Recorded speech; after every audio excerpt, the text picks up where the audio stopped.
Justin Justin is fondly known as Farmer Deri, our farmer Justin, around the Falmouth Public Schools.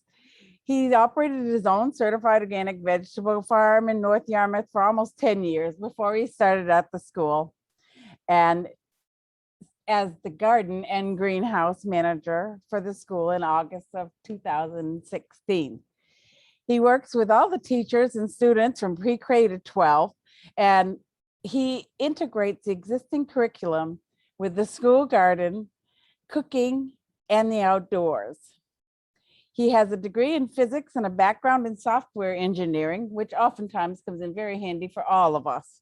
And he brings an understanding of science and intellectual curiosity, along with a healthy appreciation of tangible and hands-on work that the school gardens offer.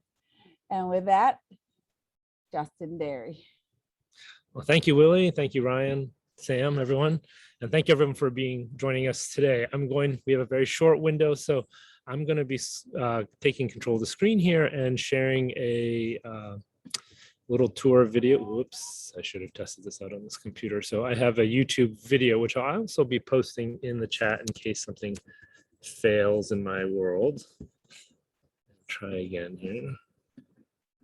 I apologize. I don't know, Ryan, maybe if you want to start that video, you can go ahead and do that because I seem to be having system preference problems with sharing my screen. So while I sort that out, you can play the video if you wouldn't mind, Ryan.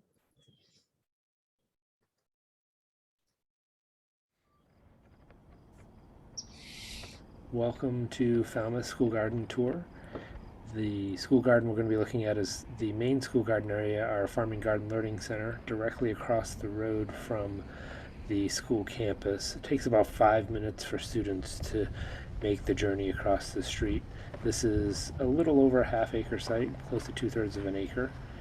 And we have several other gardens on campus, including a small orchard and some other raised beds. But this is sort of our meat and potatoes right here. Students typically enter through this archway that's made out of bittersweet, and this year we've been able to successfully grow some scarlet runner beans up it. In order to get students to really start tuning in and learning in this space, I want to start engaging senses as soon as possible. So we have this mint patch just to the right of the garden, a pretty indestructible set of plants, including this peppermint that I'm breaking off here, some oregano, and some lemon balm that students can enjoy throughout the garden.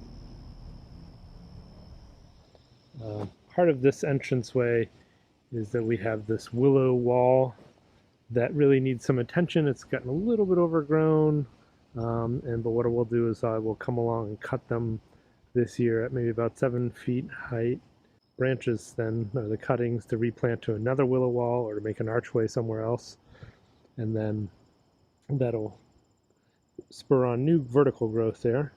And this wall is intended to try and keep some of the larger animals out, like deer and people. And along our living wall, we actually have some grapes that have come in, which I'm excited about. Still not quite ready yet. We have a lot of flowers planted here. This starts in the springtime with some bulbs, followed in by some annual flowers, including some dahlias that are down here on the lower left, just starting to bloom for us because we got them in a little bit late. Some zinnias. There's actually a few cosmos tucked in here. One of my favorites, which you'll probably see in other parts of the garden, is this Mexican sunflower, Tithonia. And then back over here, there's some perennial hibiscus plants. And then really this kind of area has been sort of a bit of we're letting it kind of grow a little bit this year. We've tried planting a few things. There's actually a plum tree planted in there. Lots of oregano that have just because it got divided up. The oregano's fantastic for attracting pollinators and things like that, and kids can eat it. As we come into the garden, we can choose to go in through a path that's right through here next to these comfrey, and the comfrey are fantastic because they mine nutrients, making them readily available in the leaves, and then we actually cut it back. About due for a cutting right now, but I do cut them back 3 or 4 times in the summer. And I like to come here, although it's a little bit tough to see this time of year. This is one of our first guilds in the permaculture world. This is a cherry tree, and planted below the cherry tree there's rhubarb, which kids love. Of course, there's some comfrey back here. Both of these are really good at suppressing weeds. The peppermint has been kind of moving its way into the garden. There are strawberries planted in here, and there's another type of sweet mint or spearmint over here. And each one of these different things takes on a different role. I believe there's actually might be some walking onions tucked in there and other things. So this helps provide shade in the hot summer months for our little tree here, so we don't end up irrigating or having to water. In fact, this tree was not watered at all, even this year. Moving forward quickly along this comfrey path, there's some beans up here, some further beans, and then I actually have an Asian pear planted right up here with another guild below it. And interesting part about this guild is that there's some vetch here, some of this crown vetch, and I let it grow and I chop it off and hope that the nitrogen returns to the soil. And behind it actually, all right, I'm trying to steal back the screen here. I hope that's okay. I'm trying to steal back the screen here. I apologize about that little technical problems. I'm hoping we have slightly better technical quality. I'm sorry, Ryan. I've totally. Are you guys getting my video feed at all? Yes. Yep. I've switched. I have a new computer. I apologize about this. This YouTube video is available on, well, obviously on YouTube as well. So, are you seeing my video now? Yep, you're all set. Okay, very good.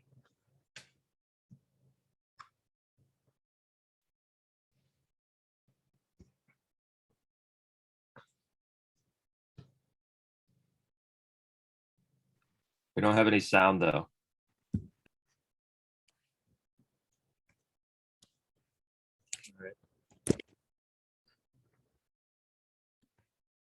I apologize about this again. Share sound.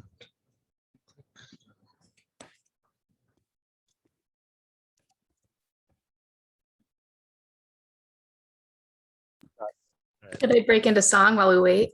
Yeah. You can. You don't want me to break it. That's right. All right, one more time. We have a rainbow, but this was an art project that was done by You're good.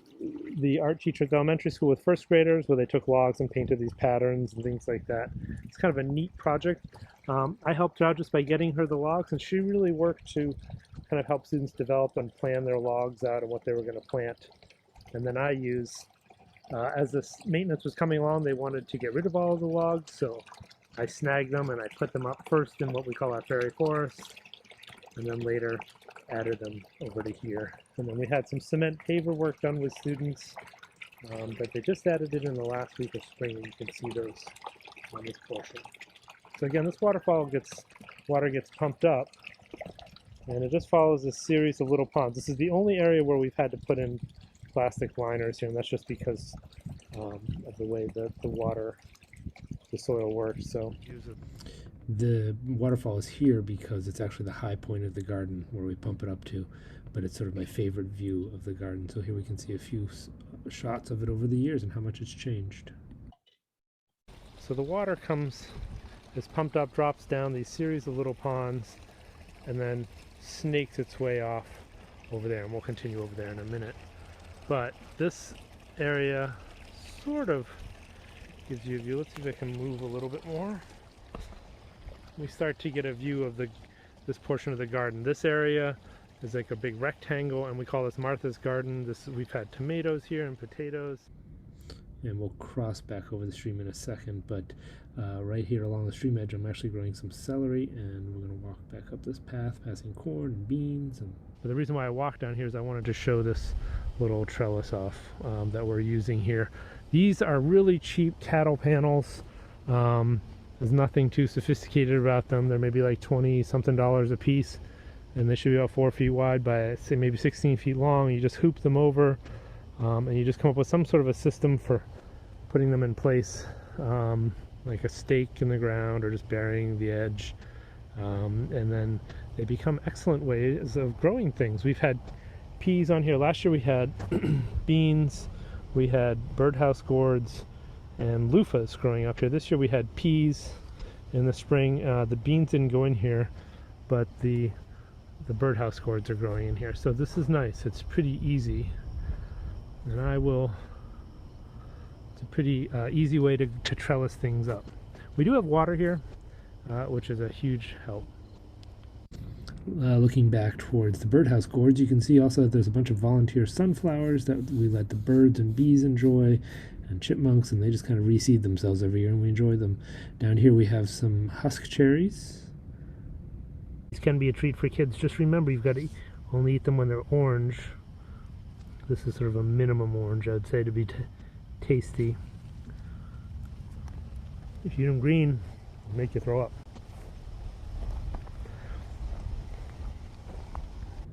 The stream continues down, and here's another little frog habitat. All sorts of fun spots for kids. Following the stream through this culvert, we come to another little frog pond area.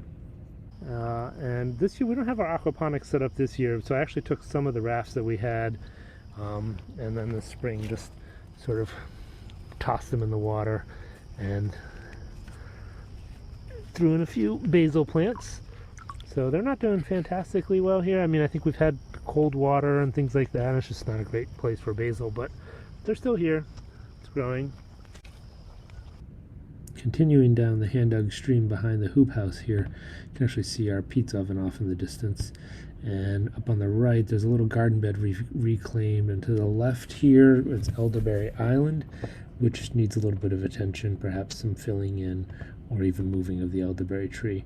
But more importantly, as we circle back, we can look back at how the stream and what's happening in each one of these little waterfalls. And the idea being that we have these little waterfalls, and each time it goes down a little waterfall, maybe a total of a 6 to 8 foot drop, if that. 6 to 8 foot drop, and every time it goes down with these little waterfalls, a little bit of air gets added in. So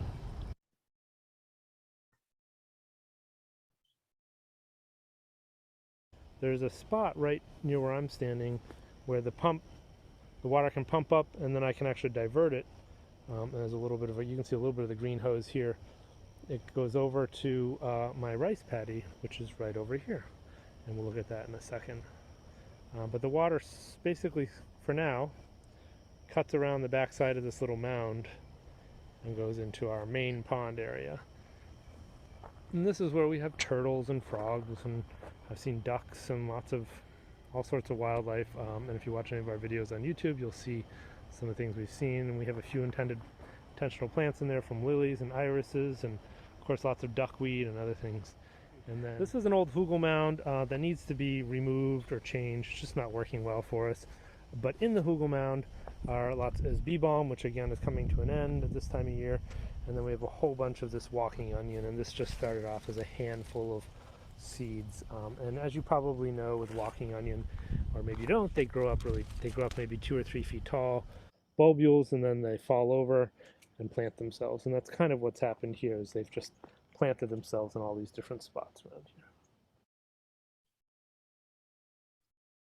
This is our rice paddy, which has a few weeds in it right now that I need to deal with. But you know, it's really nice. It's an effective way of demonstrating how rice is sort of grown. But you can see the rice growing, and I'll give some more shots of the rice paddy. Here's a little teepee. Originally it was intended to be a bean teepee. The beans initially didn't do well. We've had chipmunks eating them, so I put in some gourds. They did okay, but they're now dying off. There's a little gourd for you right there. It's kind of neat. And now some of the beans have kind of seemed to be coming back. So we have these beautiful beans. I believe this is nor'easter. I've had multiple iterations of beans growing on this trellis. So, and I'll show you a picture of the teepee being built. And you know, so you have an entryway here, and one could come in here. This is a plant called Mexican sunflower, or Tithonia. I love to grow it because really starting in about mid-August, it just puts out these beautiful flowers, pollinators love them. I'm constantly seeing hummingbirds and monarch butterflies and all sorts of bees all over these plants. So I love to have them around, and they fill the garden space. They fill it with this green and these popping orange colors, and it's basically September. In Maine, it's September and then all the way through until we get a really good frost. So that's the way it is. We're still working on our tool organization, but you can see some there. Here we have a little bit of a squash patch, again with some volunteer sunflowers. This is an example. I've kept this example. This is a peach tree that seems to be having a little bit of troubles at the moment, and maybe it's just reaching its end of the year. But this peach tree I unfortunately neglected to protect, and so it died off, and I knew it was going to die this spring because I looked down and it was girdled pretty badly by some sort of a rodent all the way around. So I kept it here. It even had little baby fruits and everything else and leafed out, and I kept it just to demonstrate to students, you know, to kind of like, let's take a look at this plant. We can see that it's dying off, so why? And then they talk about it and they think, well, maybe it's been poorly watered, and I could use this new peach tree to say this one has been watered and it's the same soil and everything else, so why is this new tree alive and this one dying? And so eventually we talk about the nutrients moving up from the roots, and then the sugars moving from the leaves after photosynthesis down to the roots, and how if you break off those elevators they can't move, and so eventually the plant just dies on its own. So this is an area that needs some TLC also. Hyssop here. We love, this is sort of a smell, taste your way through. There's supposed to be little steps. There's one there, one there. They're kind of hidden away, but we have garlic chives. We have some basil right now. We have anise hyssop over there. Calendula in the back, some sage, lilies, some edible marigolds, things like that. So it's supposed to be a smelling, tasting area. The rice paddy itself is, we dug down until we got to clay and then put back in some of the topsoil. And then that clay was actually used, and this is a total mess area, I'm sorry, I finished cleaning up after camp, was used to make our pizza oven. And the pizza oven has worked fairly well. There'll be some pictures of it here. This has been rebuilt once by 8th graders. It was originally built by high school students, and we kind of rebuild it every once in a while because, as you can see, the clay starts to break off. So we need to rebuild it. And behind it you can see another example of my Tithonia, sort of hiding my sins back here. And now we're at one of our greenhouses. This is one of the new ones that we used CARES Act funds to pay for. We have 3 of these from Rimmel. They're 24 by 36. Right? Yeah, 24 by 36. And I have some shade cloth up because it does get super hot in here, and we have a little bit of a cooking area going on. Again, kind of a mess at the moment with picnic tables and things like that. We're still in recovery mode from camp because we've had to like switch over from doing summer camps to doing our school things. So this was an area where we had some grains. We had corn planted here. We had wheat in the middle, and then some oats down there at the end. You can see the oats still. The corn, we picked it all off, so it's a bit of a battle with our local chipmunks, but we managed to get enough to make it worthwhile. We call the Petal Beds. This one here is a series of pollinator friendly plants, not necessarily native plants, but they're supposed to be native pollinator friendly. We do have some goldenrod and a few other weeds in there, but whatever, they're good for the pollinators, right? This becomes sort of a mystery bed, whatever we want to plant in it this year. Rachel brought in some house watermelon, the cucumber, of course. There's actually random flowers thrown in. So again, this is not necessarily instructional, but each one of these little garden beds provides something. This is another mint flower bed, starting with chocolate mint up here, bee balm in the middle, and then with sweet mint down here. Another way to kind of, for students to enter the gardens. And then finally in the last bed, I actually have some horseradish that needs to come out. I just didn't have a place to put it when I first came here, so I stuck it in this bed, and we've now put in blackberries. And again, the idea being that, just much like the front, that we're going to create this living wall. So we have these poles, and we're going to run wire across it and sort of create a fence of living wall. There's a lot going on in this garden. I'm sorry. This is one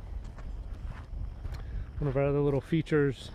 This is a great Kiwi, hardy Kiwi. It's our Kiwi classroom, and this is the first year that this Kiwi is actually year 5, and it's actually finally started to fruit some.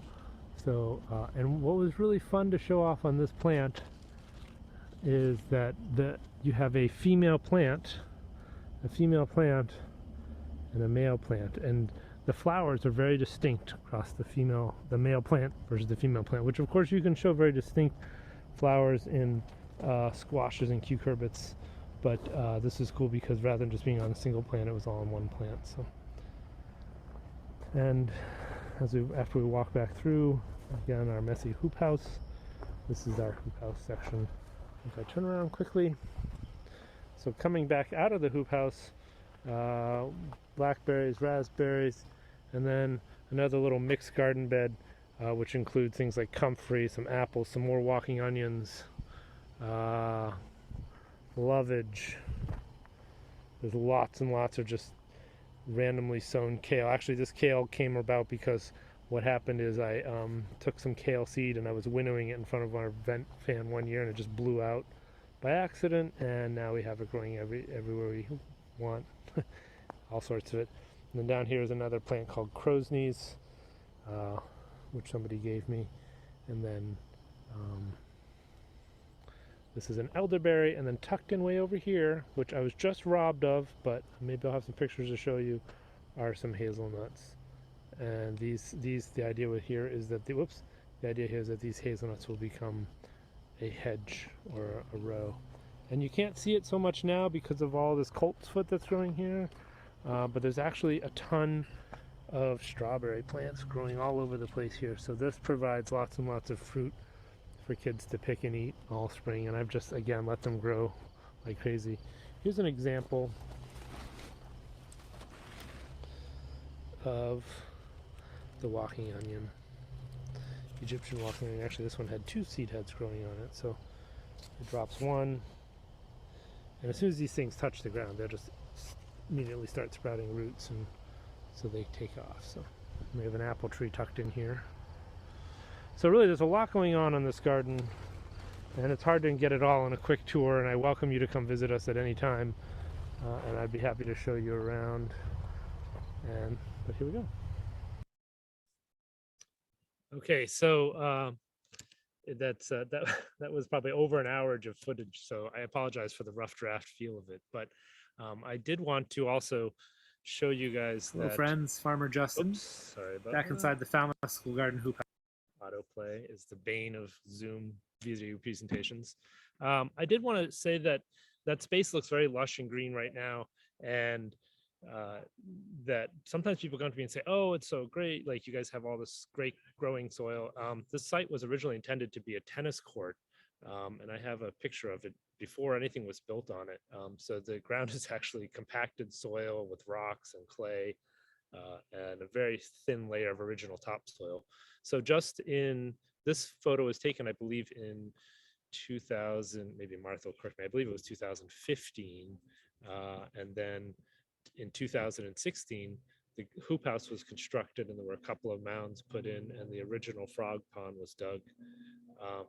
But you can see there really wasn't much here. This is a great picture of Jenna, who working with some little kids putting up the original hoops. She had the position before me, and some of the groundwork literally being laid for the various gardens.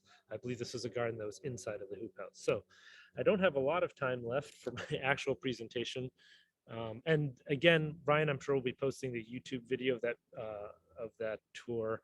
And it's, like I said, it's a bit rough draft, and there's just a lot going on in this garden, so it's hard to give a 20-minute tour.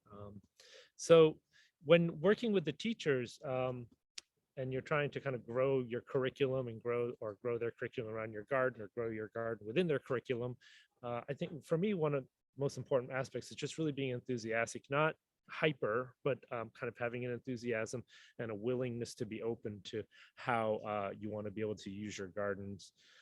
And so what I what I think is a great foundation is just first start with what are your interests, what's your knowledge and your background, and that'll help you position you to be in a place of enthusiasm and to moving forward. I have my 1 minute warning went off, and I love this image. This is something that was shown to me probably on my first day. So this is from Amy Gifford's Steps to a Bountiful Garden, Bountiful Kids Garden, and I have a better resolution, or I have a higher resolution image of this for if anybody wants it. But I love this image and just showing how the gardens kind of go off to the various major paths, and then within each of the little what I call capillary paths, there's some specific ideas of how would you implement language arts, music, math, art, and sometimes I use this image as a way for to help getting teachers or other gardeners thinking about how to use their garden. So Willie covered a bit of my background, but kind of I came originally from a science software, but I loved cooking and I had farming. I like being outdoors. And so all these things can help me connect with teachers and their various curriculum and remaining flexible. As a new school garden, it's going to be very important for you to kind of cultivate your relationships with the teachers. If you're not a teacher yourself and just trying to do your own garden, but if you're trying to work with other teachers, you've got to get out there. And I've had some success here. We have about 7 or 8 classes in each grade level. So of 20 kids in each class. So I sort of tend to find one single, what I call taproot teacher. So the idea being that I can connect with that teacher and we can branch out to the others. And then I'll often attend, one of the things that I suggest for you to do is attend team meetings or content meetings and start kind of talking about some of the things that you can do in your garden, or going back to your state standards and seeing how can you look or modify curriculum and standards, not modifying the standards, but how do you apply them to the garden? And it's remarkable what you can do. And here at this school, we've used STEM scopes in the past and mystery science. And again, coming from my science background, I'm able to read those or check, see what they're trying to do in those activities and bring them into our garden. So I'm going to take us, the only important part about this slide really is that I think that we need to recognize that a mental health break is important, and for kids and teachers, especially in the era of COVID. And so that gardens are a great way for people to do this. So the concept of the taproot teacher, obviously we all know what we should know what a taproot is, right? It's the main root that first comes down. Not all plants necessarily have them, but the idea being that this teacher will kind of be our leader and then provide a place for other teachers to grow off. And I've often found 1 or 2 in a classroom or a grade level. So as an example, one of the 4th grade teachers who switched over to 5th grade and back to 4th grade now is teacher Miss Anna Soul. And we've done some erosion activities in the garden where we try and think of like, what are we trying to do in the gardens? And then we create this activity and demonstrations. And I believe this originally started off as a STEM scopes. She and I also kind of in the classroom in the wintertime, we started doing plate tectonic boundaries. So you have where they convergence and divergence and the plate tectonics transform. And so we used graham crackers and made whipped cream with our cooking cart, which Martha might be talking about. And it wasn't the healthiest snack, I agree. It was graham crackers and whipped cream, but the kids really liked it. And they've come back to me and talked about how that really sunk in for them and the concept really stayed for them. So what they had to, as I whipped the whipped cream, they watched a little video about what happens with plate tectonics, and they have to demonstrate convergence using with the whipped cream being the mantle and the crackers being the crust, basically. And so if they're coming together, it's convergence. So they have to demonstrate 2 or 3 different, then they get to eat it. And at the same time, I can also use the whipping of cream to talk about dairy and where that food comes from and what do percentages mean. That works really well for 4th and 5th graders. They're just starting to get percentages. So you can talk about percentages of fat within, skim, low fat, whole, half and half, cream, things like that. So. And of course, worm bins, that's just a no-brainer for what we do, I think, setting them up and getting them out to kids. And there's some fantastic resources out there. In the high school, one of my taproot teachers, and this has really expanded, it has been Miss Holinsky, where we have used rice to talk about Neolithic man and how basically civilization sort of came out of these grains all around the world. We focus on rice initially, but we do talk about corn and wheat.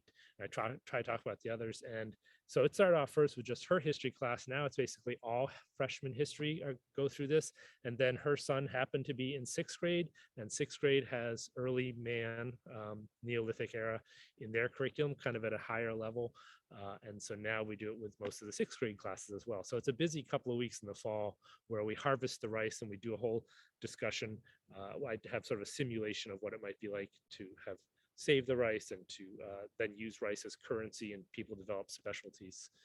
So that's really been something that's grown for us. And now we're actually exploring the idea of, we talk about how great it was to have civilization, but maybe now we're sort of leaning back towards comparing and contrasting. Would it actually, is it actually a step forward for mankind to have agriculture on a massive scale like this? So. Thank you, Justin, so yeah, much I for know I have your to cut short. wonderful talk. You're welcome. And I know that everyone has questions and that everyone is really interested in everything that you're telling us. And it is time for Martha. We would love it if you could share the graphic that you posted, the garden graphic. I will. And when we get to the end, I know folks have questions for you, so I know you're going to stick around, and that your personal email is up there, so folks can also contact you personally if they have more questions after today. Very good. Thank you. Thank you so much. And now I believe we have another delight. And Martha Poliquin has been working with Farm to School, School Gardens for many, many years. She's been in school nutrition for 25 years and the past 10 as the school nutrition director for Falmouth Schools. Martha caught the farm to school bug when she served on her first Maine harvest, or served her first Maine harvest lunch 20 years ago. She and her kitchen staff know that the connection between cafeteria and school gardens is vital to helping children know where their food comes from and how it's grown, and to increase their consumption of fruits and vegetables. Martha's favorite school garden and orchard products are to use in the kitchen are garlic, asparagus, peaches, tomatoes, and potatoes. And with that, Martha, are you with us? I am. If everyone can hear me, I am sitting in the Falmouth High School kitchen, and there's a lot of background noise from pieces of our equipment. So I hope that you can hear me all right and that isn't too distracting. Great, thank you. So my segment is about getting garden produce into the cafeteria and using it. So I've just a quick little background. Falmouth Public Schools are 3 school buildings, our elementary, middle, and high school buildings. We are all on one campus, and every kitchen is a production kitchen, which means they have full capacity to cook and bake and store their own food and process food and feed students. We don't satellite out of any kitchen to another school.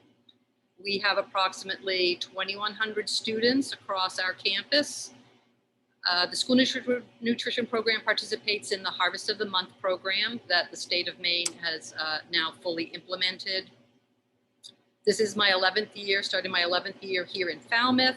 We are big fans of school garden produce, and the kitchen staff, it's a real source of pride and excitement for them to know that they're bringing in, that we're using these fresh items grown right here on our campus. And they are happy to have all that come in. So what I'm going to do is quickly talk about a standard operating procedure that we have for using school garden and greenhouse produce in our school nutrition program. I'm going to quickly show you some tools and equipment that I think are really great to have in your kitchens in order to use school garden produce, any produce actually. And then I have a short video on an opportunity I had to process some fresh peaches here for this school year. So every school district has to have a HACCP plan, and that's HACCP, which stands for Hazard Analysis Critical Control Points.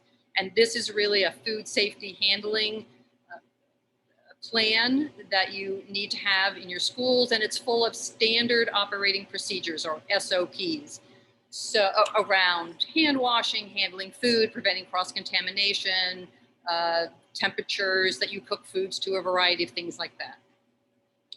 So we developed, and Ryan, I think, will share this in the chat if any folks want to download it. This is our standard operating procedure around using school garden greenhouse produce in our program. And for the most part, it's no different than handling any kind of fresh produce that you're going to receive from any vendor.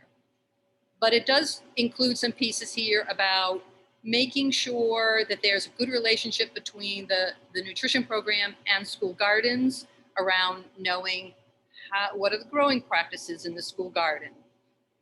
Are students and your gardener washing their hands before they pick and bring you produce? Are they bringing it to you in a condition that you can really use? Is there good communication so that somebody doesn't just show up at the door and say, here, go ahead and use this? Also making sure that, and I'll go over this one, I'll show you some of the items here, that it's being harvested and brought to you in some food safe containers.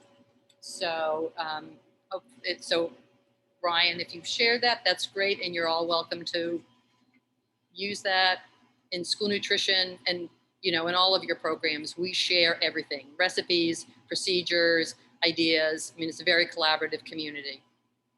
So I'm going to turn my laptop here and show you some things that I have.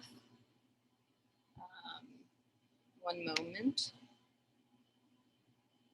Just want to make sure. Okay. So I think really some really good tools to make sure the kitchens have that make it easier for them to handle any kind of fresh fruits, produce coming in from your school gardens or local gardens, local farms, would be just some of these very simple tools: peelers, knives, a variety of knives, cutting boards, and your kitchen should have cutting boards that are dedicated to using for produce. These are not used for putting meat or poultry or seafood on them. These are dedicated for produce. Vegetable scrub brushes are really valuable and really handy. This is a tomato corer for scooping out tomatoes. Any kind of salad spinners. These are very handy to have for washing and rinsing. This is a much larger commercial grade salad spinner. Back here, this is called a sectionizer, a sun-kissed sectionizer, where you can put potatoes and apples and all sorts of things in there and press it down and it slices, dices, chops.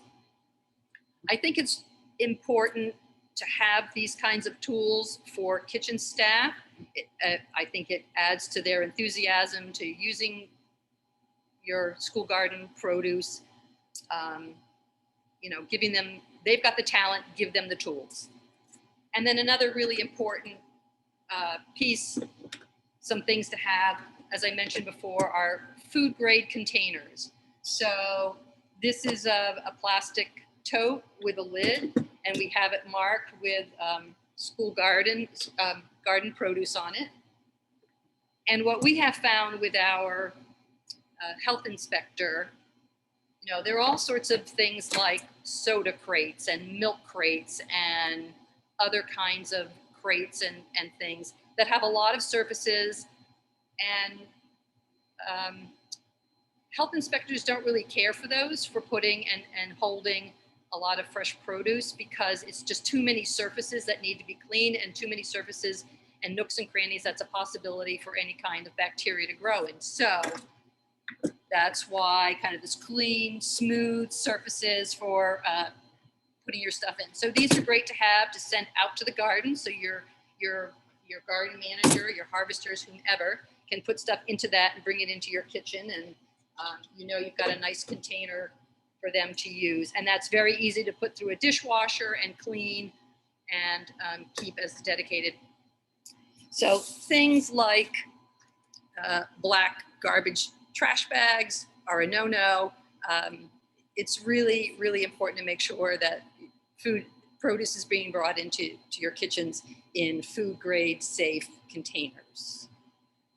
Okay, so those are some of the tools, and actually I've got a tote here that's got some fresh basil in it right now and some garlic that Justin and Rachel gave to us that we've been using this week for some of our recipes. And if I can manage the screen sharing, I have a video I'd like to share with you.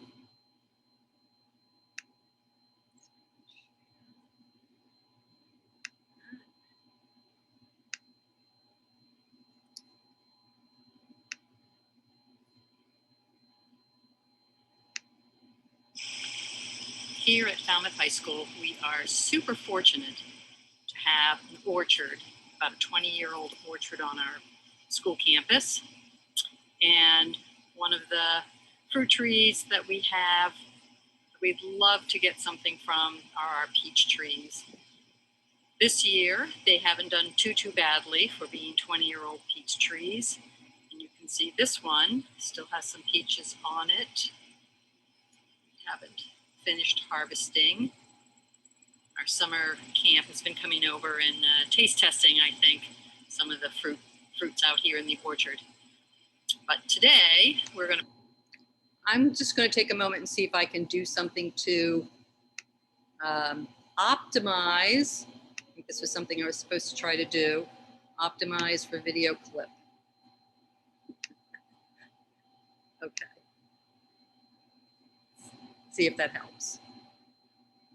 What am I supposed to do there? Oh no.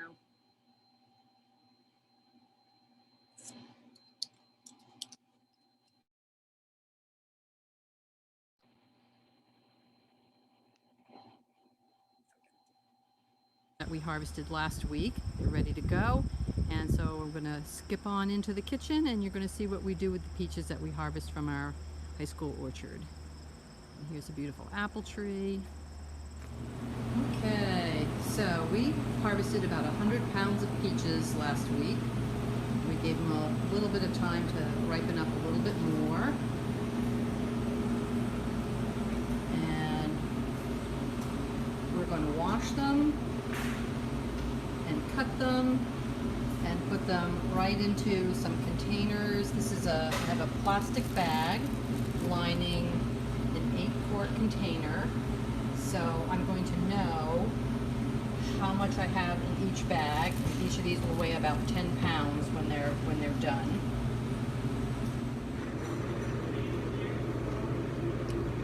The reason we're processing peaches is because we don't have school yet. We don't have kids on campus. So we can't serve these fresh as they are. Instead, we'll do this very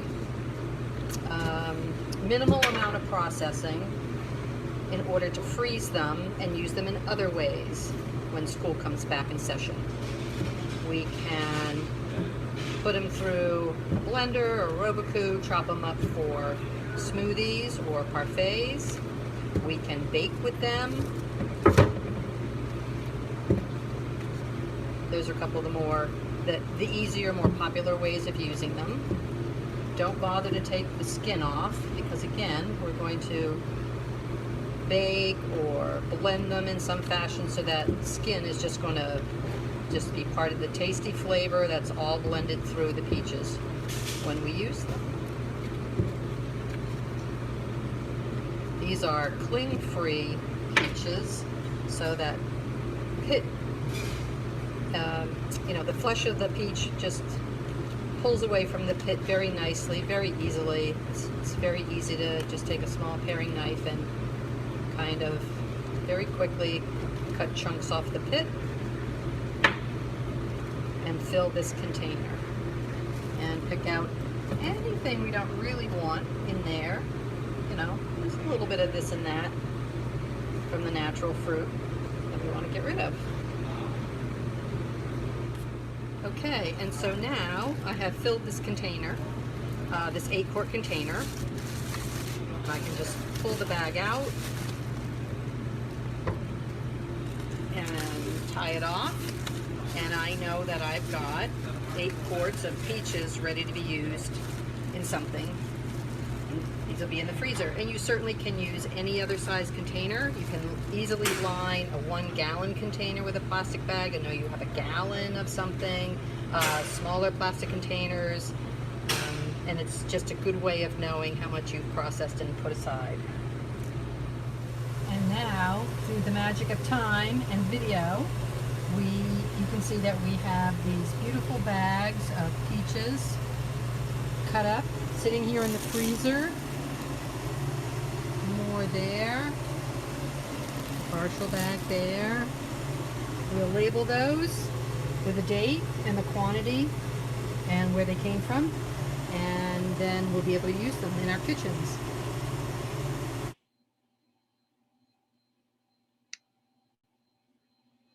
Okay, and so I think I was supposed to say freestone peaches, not cling-free.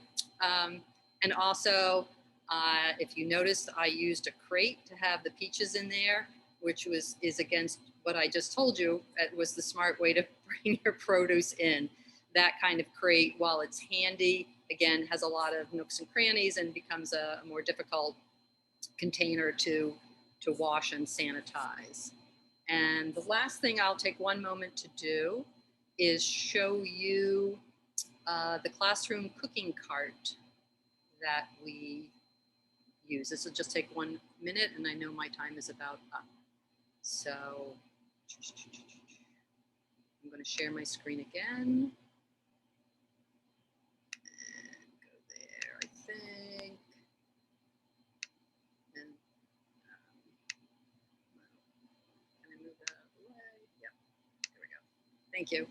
Thank you for your patience. As I told Ryan, I'm a cook, not an IT person. So this is a cooking cart. I got a grant several years ago to put together this cooking cart to take out into the classrooms. This is kind of one of those sideboards. I think I got it from overstock.com or something like that. It's got the cabinet. It has some drawers. It's got pieces on the side, and it's got a piece that actually flips up to make a larger surface. So we kind of tricked it out with a camera. There's the IT department here donated a camera hookup, so we can go into a classroom with it, or a teacher can use it, connect it to their computer, and then broadcast on a screen or a whiteboard what we're doing on the board. We've got, it has bowls in it, a hot plate, various utensils, cutting boards. We carry some spices on it. So it can kind of go into a classroom and be complete for doing some kind of an activity. As Justin mentioned, he's used the cart to do the tectonic plates activity. Here it was in a classroom getting ready to make smoothies. We have a couple of those Ninja blenders. They work really well. We were in I believe a kindergarten class talking about healthy snacking and fruits and vegetables. And then this was making a fresh fruit salsa and chips activity with a classroom, and students participated in cutting and slicing and dicing and then got to taste it. I'm afraid I don't have any pictures of actually using it in classrooms. The teachers were the ones that would take those pictures, and somehow I never ended up with copies of those, but maybe the next time I'll try to round some up. But that's what I have to share with you about bringing school garden produce into the cafeterias. And I think that what I'd really like for you to take away is that it's no different than using any fresh fruits or vegetables.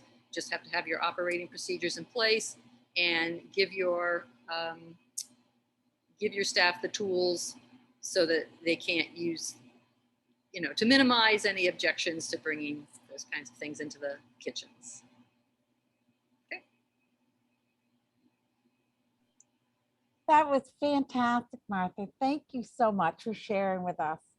I think presentations this morning so far have given us a great insight of how things are growing and then being used right in the cafeteria and right in the classrooms with students at Falmouth Schools. We have been very, very lucky to be able to actually hold our Maine School Garden Day at Falmouth School a few years back. And that was wonderful. But as I see all the new developments, I think it might be time for another session there soon to catch up and see all the new things going on.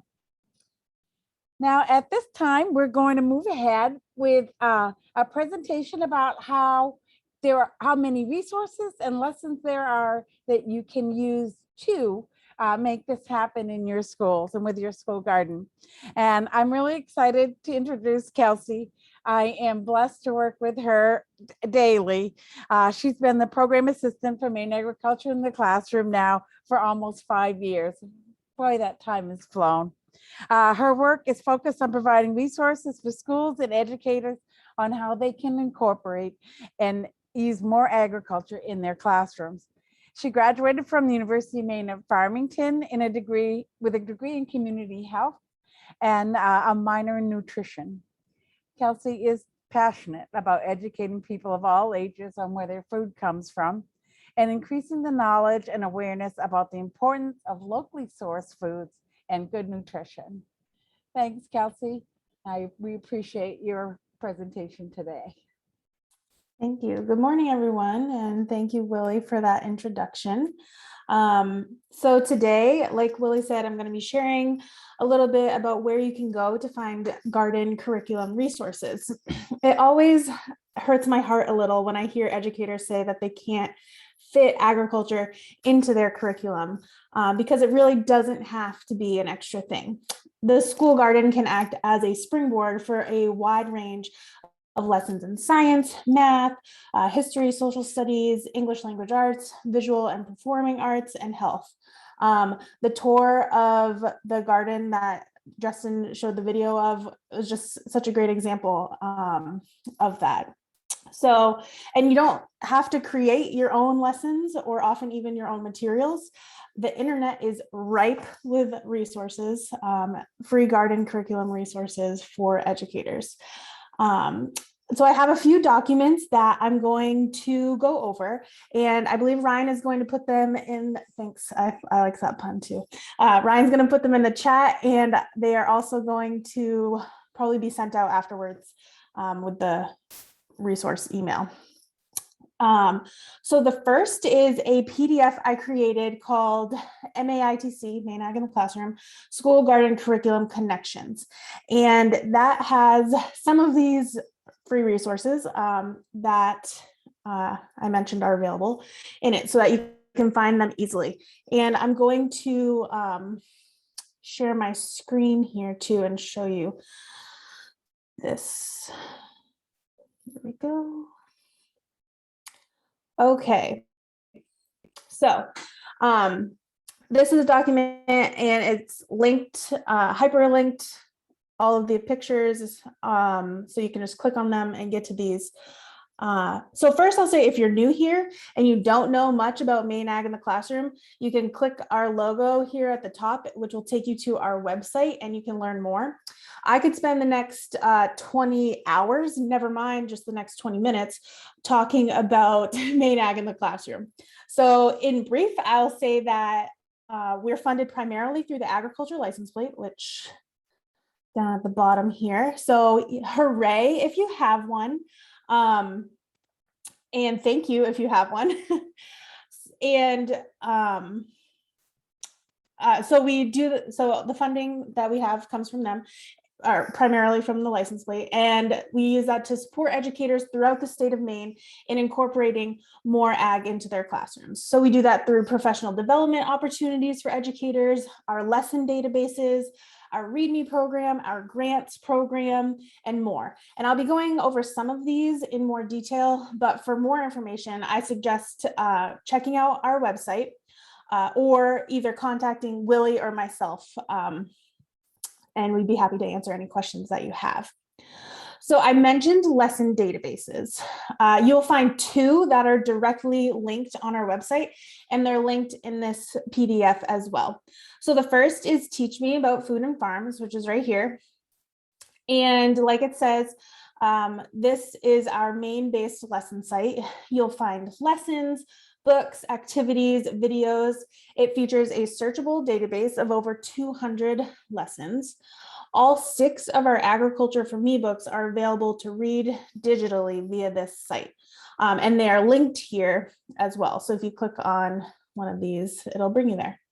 And actually, I'm going to just show you this.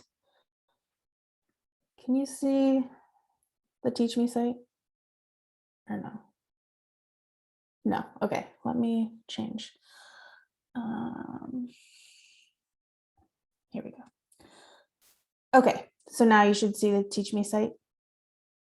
Okay, awesome. So if you click that logo, it'll take you to our Teach Me site. And like I said, all of the books are on here. So, and you can read them right like this. Ta-da, which is really great for the classroom. You can put it up if you have a smart board or a projector, you can put it up to read like that. Also, each has a read aloud video that goes along with it. So this is also has been great in the era of COVID when it was virtual learning. We made videos of each book, so they're available here.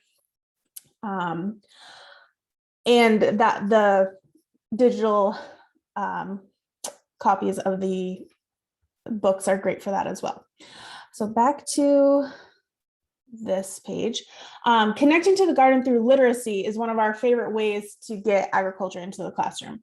Every March, we have a Read Me Agriculture program for grades pre-K through 4. Martha and Justin didn't mention this, but Falmouth participates in this every year. And I don't know how many students, but they're a big proponent of our Read Me program. We feature a different ag book each year, and we coordinate with volunteers all over the state to get these books into over 800 classrooms throughout Maine. So if you're interested in learning about more literacy connections to the garden, I highly recommend saving the date for November 6th, which is the first Saturday in November, for the Maine School Garden Network annual meeting, in which that will be the theme. We're hoping to have a teacher panel talking specifically about how they make those literacy connections in the garden. Something else on our Teach Me site, I'll actually go back to that. If you go under resources, we have teaching units. There are units that go along with our Plant Something for Me book, one of our 6 books. And there are also Harvest of the Month resource pages. Martha briefly mentioned Harvest of the Month in her talk, and I also glimpsed posters in one of the greenhouses that Justin showed. They participate in the Harvest of the Month program. And being a part of the Harvest of the Month program is a great way to connect the garden to the cafeteria and the classroom. Each month has a different featured product that schools are serving in their cafeteria. Maine Ag in the Classroom has put together these resource pages that highlight lessons, books, activities, videos, and even more resources that teachers can use in their classrooms to connect to what the kids are eating in the cafeteria. So it's similar to this document that I've provided for you, in that all the lessons and resources are linked throughout each page, and you can access them like that. So I just wanted to show that these are available on our website if you participate in that program or are interested in more. Also, if you're interested in learning more, the Maine Harvest of the Month program is linked in this document as well to learn more about it. The National Agriculture Literacy Curriculum Matrix is another lesson database This is online, searchable, standards-based curriculum for K-12 teachers. It contextualizes national education standards in science, social studies, nutrition education with relevant instructional resources that are linked to Common Core standards. You can search the matrix by keyword, subject, companion resources, and more. If you type in the word garden in the matrix, you get 36 lessons and 130 different companion resources. So it is a great resource to use if you are looking for lessons and things like that. The American Farm Bureau Foundation for Agriculture has a similar searchable AgLit catalog is what they call it. So it has lessons and all sorts of things there. They also, the American Farm Bureau Foundation for Agriculture has resources called Ag Mags. I know some of you know what those are, but they're kind of little newspapery type things that you can get. They come in packs of, I believe, 30 or 35, and they have probably like 20 or so, maybe more now, different topics. One is school gardens. And they're a great resource for grades 3 to 5 to supplement teaching in the classroom. They also have recommended books. They have grants, different games that you can play in the classroom connecting with the garden, and more. Kidsgardening.org is another great place to go. They have grant programs and contests and things of that sort. And they also have lesson plans, educational activities, and even more. Food Corps is on here, and they are part of the AmeriCorps Service Network, and they place trained Food Corps service members in schools across the nation. This year, Maine has service members in 9 different sites. Ryan can correct me if I'm wrong. And they focus on lessons, hands-on lessons, healthy school meals, and a school-wide culture of health. And so linked here, is a suite of 96 lessons that are for grades K to 5, organized by grade, season, and theme. USDA Team Nutrition Garden Resources, they have lessons and posters and activities, all sorts of things to connect garden to the classroom. Edible Schoolyard is another place you can go. Junior Master Gardener, they have elementary and middle school garden curriculum. They're it's a university cooperative extension system managed by Texas A&M and AgriLife Extension. And they have a ton of curriculum resources available as well. Nutrients for Life also has curriculum, lessons plans, teaching resources. They have posters, things of that sort. They have e-lessons and videos, and virtual farm tours. Their stuff focuses on soil health and nutrients. And Whole Kids Foundation is another place you can go to, and they have grants, recipes, toolkits. I believe one toolkit was even called Garden to Cafeteria Toolkit. So, and all sorts of resources for teachers. So like I said, this document has some of the free garden curriculum resources that you can use to connect the garden to your classroom, but it is certainly not an exhaustive list. If you just use Google, you can find so many more. But these are a great place to start. And another PDF that I want to share, actually I'm going to stop screen sharing. Yeah. So another one that I wanted to share with you guys is very simply called Garden Focused Subject Area Activities. And I did not create this. I want to give credit where it is due, which is the California School Garden Network, which works with the California Ag in the Classroom program, which is how I came to find it. But you can see with this document, that you can connect the garden to your classroom through a bunch of different activities. I loved, it was, I didn't see Justin's tour before this, but when he was talking about their projects using rice in, I think you said like 6th grade, and then in high school also, you can look at your education standards, the curriculum goals, see what you need to cover, and make a list, and then also look at your garden projects and goals, and you can see how you can match those things up. And I think Justin talking about the several different things, even the art projects, I just loved how that really matched with kind of the garden focused subject area activities.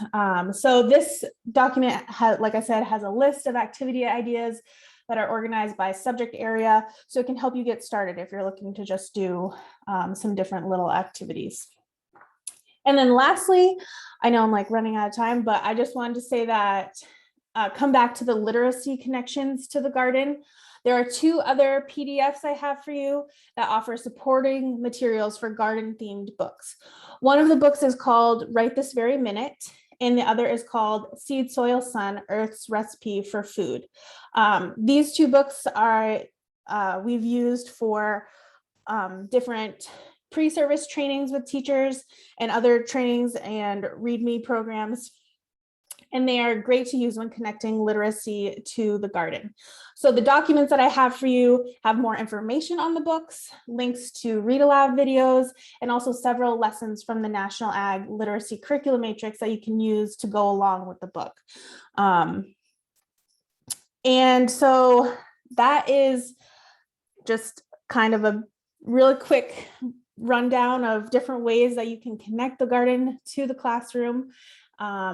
And yeah, so I'll let us move into our Q&A time. Thank you so much, Kelsey. And the amount of work that she does to pull all of these resources together to give them to you folks and other folks all in one place. One-stop shopping is just phenomenal. And we at Maine Agriculture thank her so much for all those efforts. I have just a couple of little reminders for folks. If you have full of ideas and just lacking in some funding to make some things happen, Maine Ag in the Classroom has another round of grants will be coming up. The deadline is December 13th. And all of the grant different categories will all have deadlines for that day. That's an update. We have one more Maine School Garden Day session, virtual session on October 2nd.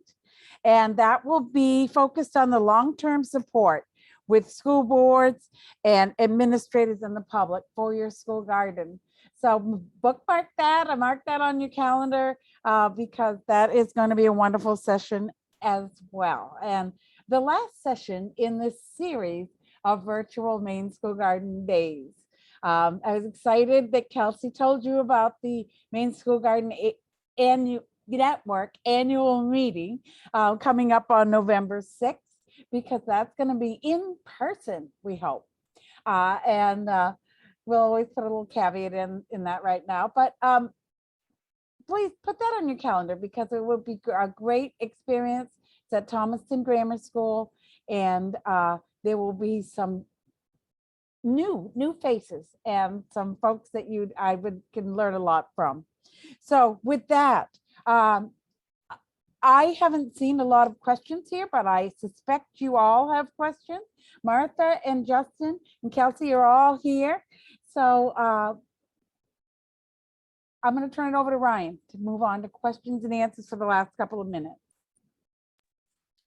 Yeah, anyone that wants to can just come off mute and ask a question of the presenters or Willie or anybody that's on the network. You can also put it in the chat and we will, I will be monitoring that. And I'm also going to be, oh, there it is. Finally, my internet is working. I'm going to be sharing a link to the next Maine School Garden Day registration. So that'll be in the chat in a minute as well. And just as a reminder, we will be sharing a lot of resources in a follow-up email this week, but feel free to come off mute and ask a question if you have one. I Okay, so see a hand from Jane. yeah, so this isn't really a question, it's just a comment. So this summer I went with some of my teachers to the workshops, and I just want Kelsey and Willie to know that the lessons that came with those days, my teachers have been doing. The kids are just so psyched, and I have pictures, but I'm waiting for the permissions to come back that I can share those with you, but they have been fantastic. And the teachers that went have been sharing it with other teachers. So the kids are just, it's been great. So thank you so much for those 3 days, because everybody is really psyched. So well done. And the kids are loving it. Thank you. Oh, thank you for sharing that. And thank you for all the folks that put the notes up about having the license plate. That certainly, Maine Ag in the Classroom has changed the climate since the license plate. So we appreciate you all being responsible for that. We were in a position at one time where we had lots of ideas and no money. So that is the only reason why we're able to make these resources available to you now. Other questions?